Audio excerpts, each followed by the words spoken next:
ह्या सगळ्या प्रवासात मित्र किती महत्वाचे, मैत्री किती महत्वाची?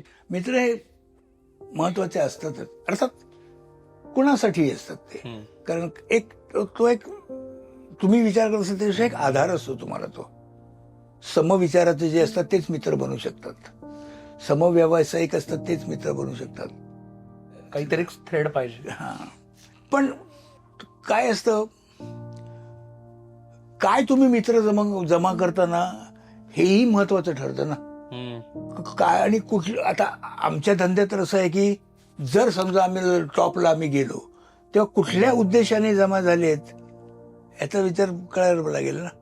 मित्र आपण मित्र म्हणतो कसं काय, तुम्हाला ती कधीतरी त्याची एक साक्ष पडते, हा सच्चा मित्र आहे की शेवट पण लागत नाही. नाहीतर तुम्ही कधीही म्हणू शकत नाही हा माझा सच्चा मित्र आहे, असं कधीच आपण म्हणू शकत नाही ना.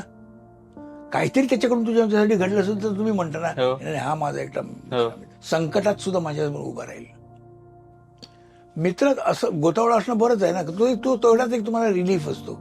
माझे तर असंख्य मित्र होते केव्हापासून, कारण माझा स्वभावच तसा आहे. पण मी सगळे मित्र नाही करू शकत. सगळे माझं हे बदलत गेलं तसे सगळे सगळे सगळे गेले निघून, इकडे गेले तिकडे गेले सगळे सोडून. शेवटी तर आम्ही पिक्चर करायचो तेव्हा एक दिवस असं जात नव्हतं की आम्ही त्याच्या घरी जाऊन नाही बसलो रात्री. मी, लक्ष्या, सचिन, सुधीर जोशी, विजय पाटकर, आल्याच्या घरी त्याच्या घरी त्याच्या घरी काय ते कुठेतरी चालूच. पण लक्ष्या गेला, सुधीर गेला, सचिनची हे बदलली, माझी लाईन बदलली. मग आता काय भेटेनसे झाले मग आम्ही, आणि तेव्हा काय भेटायला नसे झाले. मग अजूनही आहे मैत्री, पण ती तर तशी नाही राहिली ना.